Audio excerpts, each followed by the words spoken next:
Depois de termos ouvido o vice-presidente da Câmara da Zambuja, Silvino Lúcio, sobre a petição pelo fecho do aterro e outros temas que envolvem a Triasa, apresentamos de seguida uma entrevista ao vereador da oposição, do PSD, Rui Corsa, que lamenta o facto de a autarquia não ter votado a petição e, com isso, rejeitar dar mais força à voz dos cidadãos. O que é que acontece aqui de uma forma simples? Há um conjunto de pessoas que querem que a Câmara peça o fim das licenças do aterro. Não é? E, portanto, pedem que a Câmara tome uma posição sobre isso. Mas para a Câmara tomar uma posição sobre isso, a petição tem que ser agendada na ordem de trabalhos, tem que haver uma discussão sobre a matéria de facto que é lá e depois ser aprovada ou não. O que é que acontece? O que acontece é que o Sr. Presidente da Câmara e o Partido Socialista nunca quiseram que a petição fosse discutida na Câmara. Portanto, discute-se a discussão, mas sem discutir a coisa em concreto. E a minha posição foi que, se há um conjunto de cidadãos que nos pede para discutir uma coisa, nós temos que discutir. Mas não é aquilo que foi feito, porque aquilo que foi feito foi uma discussão sem ser uma discussão. Na prática, não tem qualquer efeito. Portanto, a Câmara, o Sr. Presidente enviou a petição para as entidades que eles, na petição se pedia que as licenças fossem canceladas. Mas não era isso que era pedido. Sim. Porque, lá está, a petição não pede o cancelamento. A petição pede que a Câmara peça este licenciamento. Obviamente que, e para ir ao encontro da sua pergunta, admitindo a Câmara aquela petição como estava escrita, estava, de certa forma, a dizer que há uma violação do PDM e sabemos que, de acordo com a lei, violações do PDM... Mas não por culpa da Câmara, não é nesse aspecto. Se a CDR aprovou... Mas, no meio desta embrulhada toda, depois não sei para quem é que sobra. Mas se a CDR aprovou, portanto, perante essa petição, não vai agora voltar atrás e dizer que houve ali um engano, não é? Eu não sei, lá está, é porque na prática a Câmara de Zambuja, que tem que ser ouvida como parecer nesta altura, vamos lá ver, a alteração da área, no fundo, a Câmara da Zambuja quer-me parecer que nunca se pronunciou, pelo menos que eu saiba, daí a questão que houve na última reunião de Câmara foi saber quem é que esteve da parte da Câmara numa reunião que aconteceu em julho de 2010 na CCDR, em que, de uma vez por todas, foram esclarecidas, dizem eles, as dúvidas quanto à área de implantação. E, portanto, é preciso saber quem é que representou o município e o que é que o município fez, disse, que compromisso se assumiu nessa reunião para que a aprovação que existiria na Câmara para a área da Pedreira tivesse passado para uma área que é 4 ou 5 vezes superior. E aí é que está a questão. O Sr. Presidente diz que não esteve nessa reunião. Foi ainda no tempo de Joaquim Ramos? 2010, sim. Ainda foi no tempo do Joaquim Ramos. E para aquilo que se sabe, o ex-presidente Joaquim Ramos não esteve presente na reunião. O dirigente do urbanismo na altura, o engenheiro Marcos Santos, diz que também não esteve na reunião. O vereador Silvino também diz que não esteve na reunião. Ninguém sabe quem é que teve. Mas isso teria que ter estado alguém da Câmara não há uma ata. Invariavelmente? Não, porque no processo consta que houve uma reunião nesse dia entre a CCDR, a SUMA, na altura, portanto, quem estava a requerer o processo, e a Câmara da Zambuja, onde se chegou a um consenso relativamente à área do aterro.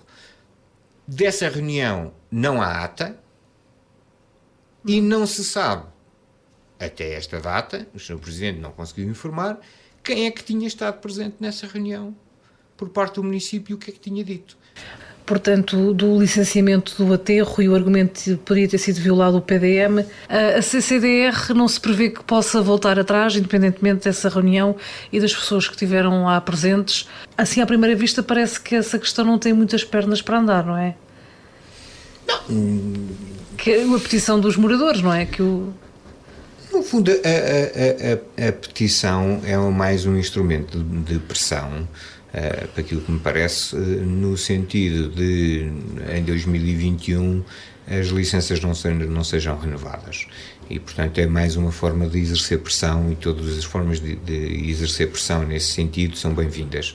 E, portanto, eu acolho bem a petição. Portanto, mas, lá está, é uma questão de respeito perante os cidadãos que pedem ao município que tome uma posição. O município deve tomá-la e não fugir a tomar essa posição. Portanto, o Sr. Presidente acabou por mandar o documento da petição para várias instâncias, mas que só serve para tomar conhecimento, nem corresponde àquilo que a petição queria. Okay. Ele assumiu um compromisso de levar uma proposta que enquadrasse a questão mais de acordo com a estratégia do município nesta matéria, a levar à reunião de Câmara. Até hoje isso ainda não aconteceu. Contudo, nós tivemos aqui o resultado daqueles processos que estavam em tribunal contra a Triasa, o do município e o da Agregados Ibéricos, que resultaram numa clara vitória, pelo menos até à data, para a Triasa.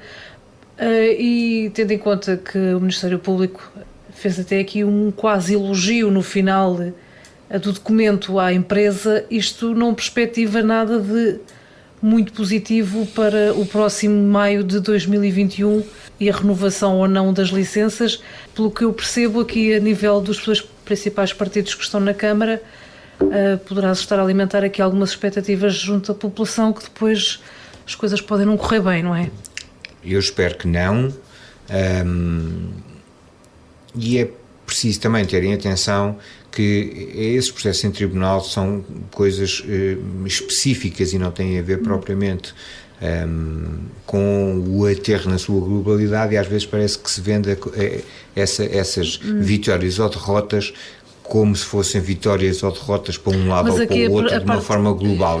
Poderemos encarar isso da parte dos sobreiros, não é?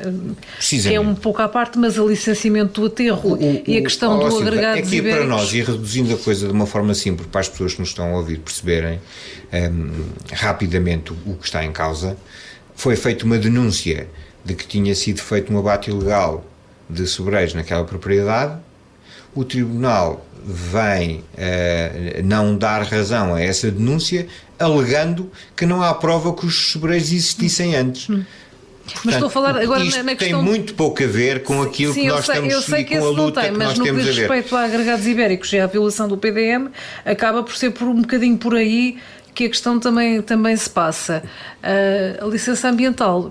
Também não temos conhecimento onde é que a empresa poderá estar a violar ali as normas para não ser renovado.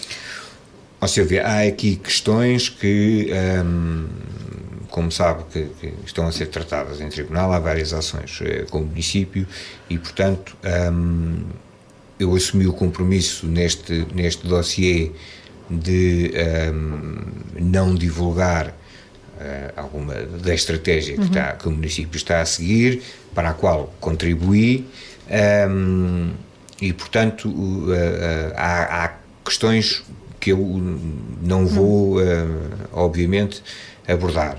Agora, o que eu posso dizer é aquilo que também já disse publicamente, é que para mim não é claro que a questão da violação do PDM esteja ultrapassada. E a própria CCDR, a forma como o faz, é suscetível de levantar questões. Não é?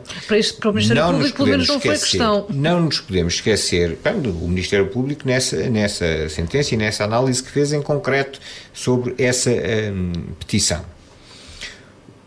Isto porquê? Porque às vezes essas coisas dizem-se que não são porque alguém disse que não era. mas tem que se ver um bocadinho mais fundo, na minha perspectiva. E a minha perspectiva é muito simples, e é esta. Como já disse publicamente, portanto não estou a revelar nada que não tenha já dito. Um plano diretor municipal é um documento que tem força de lei.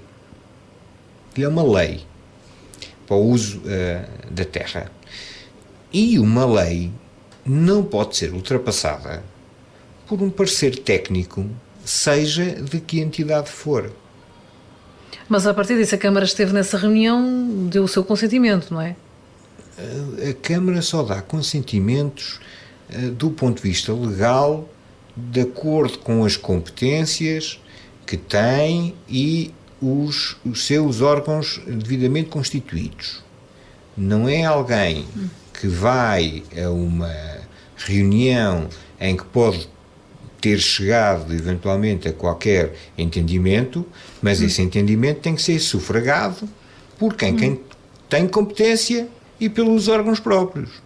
Portanto, por isso é que eu digo, não havendo esse tipo de deliberação, no fundo, sobre aquilo que eventualmente numa reunião de trabalho se tenha sido acordado, não é suficiente para um parecer técnico de qualquer entidade se sobrepor de qualquer forma a um plano diretor municipal. Pode acontecer, há regras para isso acontecer e o que temos que averiguar é se tudo isso foi cumprido. Como é que avalia o facto de até ao momento a Comissão de Ambiente da Assembleia Municipal também não ter apresentado qualquer conclusão sobre o aterro? Portanto, isto já é muito tempo. Silvia, eu não me vou pronunciar sobre isso porque, obviamente, não vou comentar a forma de funcionamento de uma comissão da Assembleia Municipal. Sei que com as questões do Covid houve constrangimentos e há constrangimentos, com certeza, relacionados com alguns membros dessa comissão e, portanto, daí, talvez seja daí, mas estou a especular, que ainda não haja conclusões sobre esse trabalho e provavelmente tem a ver com essa incapacidade deles reunirem nos últimos 6 meses. Portanto, não há muito, mas também não se revela muito relevante da questão com o advogado, nem da Assembleia Municipal, e as pessoas vão continuando um bocadinho ignorantes, não é? Esta é a estratégia do município, município e da oposição. Não, também não seja injusta comigo, porque bem sabe que eu tenho falado muito sobre isto e tenho manifestado sempre as minhas posições. Há aqui uma ou outra questão que, de facto, é relevante para alguma estratégia e, portanto, não se fala. Agora, do ponto de vista do princípio e dos objetivos, esses estão claros e, portanto, é encerrar aquilo o mais depressa possível, sendo que eu não estou preocupado com as responsabilidades que alguns dos protagonistas possam ter tido na matéria. Compreendo que esses responsáveis tenham mais cuidado porque as suas atitudes e as suas deliberações nessa matéria possam vir a ser objeto de... Perspectiva-se que o senhor possa se apresentar em breve como candidato do PSD, vamos ver, não é? Qualquer das formas... Não sei de onde é que foi buscar essa perspectiva, mas... Mas, por exemplo, no caso das notícias no que diz respeito à renovação da licença ambiental não irem a contento daquilo que os protagonistas políticos e também a população, no fundo, porventura o município terá de pensar num plano B. No caso do PSD ganhar a Câmara, acha que seria, consigo ou sem o Rui Corça, acha que seria pensar numa indenização à empresa para se ir embora e abandonar a atividade, ou realmente, pronto, temos que nos acostumar à ideia do aterro aqui durante muito tempo? Não acho de forma nenhuma que tenhamos de nos habituar à ideia. Isto na eventualidade de um plano B, não é? Porque pode não correr a contento da Câmara. Os planos B também existem, e os planos B na minha cabeça também existem, mas lá está. não nos podemos esquecer que estamos aqui num diferendo e que há um outro lado deste diferendo. E, portanto, o que eu possa achar que possa ser feito, não o vou propriamente anunciar a quem está do outro lado para que se possa precaver perante esses factos, não é? E, portanto, uma coisa eu posso garantir ao povo da Zambuja, aos nossos munícipes, com os olhos postos no futuro. Mas também se alimentar as expectativas. Aquele aterro não vai continuar. Mas não pode fazer esse tipo de promessa. E lá está a questão de alimentar as expectativas das pessoas que podem se segurar à ideia de que o aterro não vai continuar e depois não pode não ser assim. Será um escândalo tão grande que ele continue. Na minha perspectiva, será um escândalo tão grande que ele continue que eu não quero acreditar que isso seja possível. Este aterro está errado desde o princípio, como todos nós sabemos. Sabemos que tem que existir aterros, tem que existir formas de gerir os resíduos que nós produzimos. Agora, o que não faz sentido é um aterro naquela localização.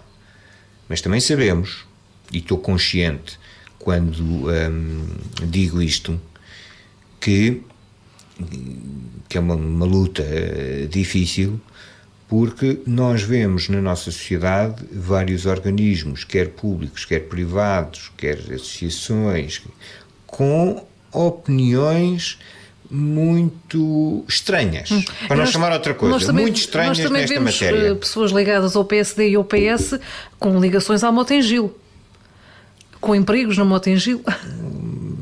Porque as pessoas são livres de defender os interesses que defendem. Cada um terá a sua legitimidade e estará cá o povo para julgar essa legitimidade no sítio certo, na altura certa, se tomaram atitude legítimas ou não. A mim incomoda-me, e espero que aos municípios da Zambuja também incomode muito, ter uma autarquia que agora parece que é o perdoa-me, não é? Qualquer coisa que corre mal, enganámos-nos, não é? Começa a ser casos a mais. Eu diria que os zambujenses esperariam que os decisores da coisa comum, porque é isso que eles são os decisores da coisa comum, não são os decisores do interesse próprio, seja pessoal, seja partidário, tenham mais cuidado a tomar decisões. E não chega, nesta coisa da política, não chega a pedir desculpa, enganámos-nos. Não, os políticos têm que ter, têm que tirar consequências dos seus atos. E aqui parece que se pede desculpa e chega. Não chega. As pessoas, quando se enganam, as pessoas, quando são incompetentes a gerir o que é comum, têm que ser afastadas e dar lugar a outros. Agora, recentemente, tivemos umas declarações inesperadas por parte da Quercus relativamente à deposição do amianto em aterros, portanto, contraditória em relação àquilo que foi o defendido pela outra associação ambientalista com algum predomínio no nosso país, a Zero, e depois de alguma pressão, a APA foi ao encontro do que a Zero também sempre disse, mas a Quercus acha que, portanto, isto foi precipitado e que o amianto deveria continuar a ser colocado nos aterros de resíduos, juntamente com os biodegradáveis, porque à partida também não há assim tantos problemas. Como é que vê estas declarações de Carmen Lima? Silvio, eu ouvi as declarações da Carmen Lima ao Valor Local e fiquei perplexo. Fiquei perplexo por uma razão, é porque a Carmen Lima fala numa perspectiva quase esotérica sobre esta matéria e não sobre os casos concretos que existem. Nós sabemos que a lei determina que pode existir amianto neste tipo de aterros, mas também determina as condições em que pode existir. Nós percebemos que tenha havido nos últimos tempos uma pressão muito grande relativamente à deposição do amianto. O amianto tinha que ser colocado em qualquer sítio e tinha que ser tirado dos edifícios públicos. Mas daí a que quer organizações ambientais, quer órgãos da administração central fechem os olhos a determinadas práticas para que isso aconteça, vai uma distância muito grande.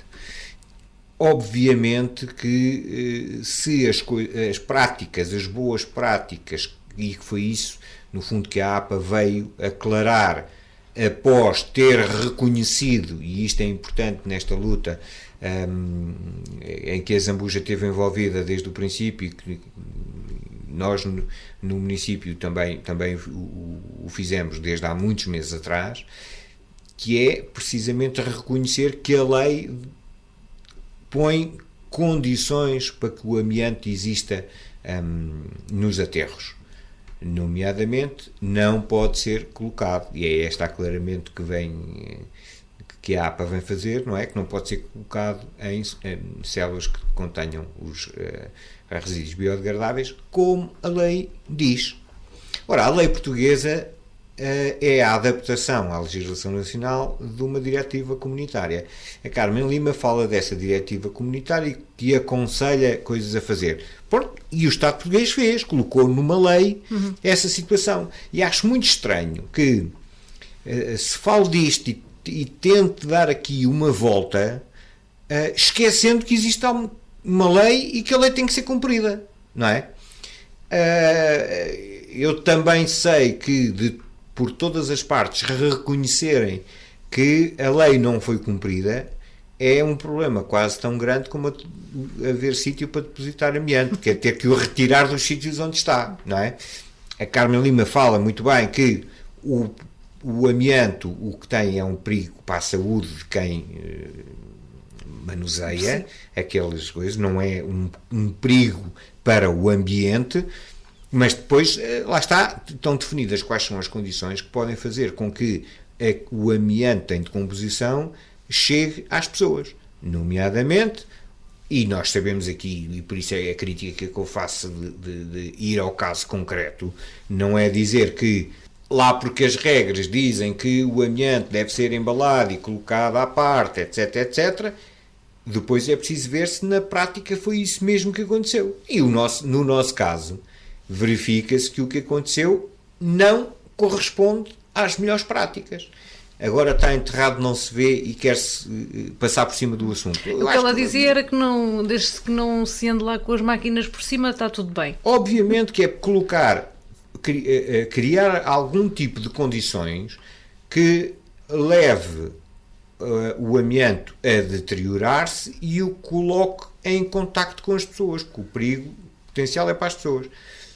E aí é que está a questão, porque ela respondeu-lhe qualquer coisa que não havia perigo para os lençóis freáticos, por exemplo. Por causa das telas. Por causa das telas. Mas então nós também sabemos que isso é verdade, é mais seguro quando num aterro não existem resíduos biodegradáveis. A partir do momento em que existem resíduos biodegradáveis e existem transformações químicas e combustões, como nós já verificámos mais do que uma vez que houve incêndios dentro da célula, ora, um incêndio desses, por exemplo, é o suficiente para danificar as telas do isolamento. Entrevista com Rui Corsa sobre os últimos factos relativos ao aterro de Zambuja. Esta entrevista pode ser lida na última edição do Jornal Valor Local, que já está nas bancas.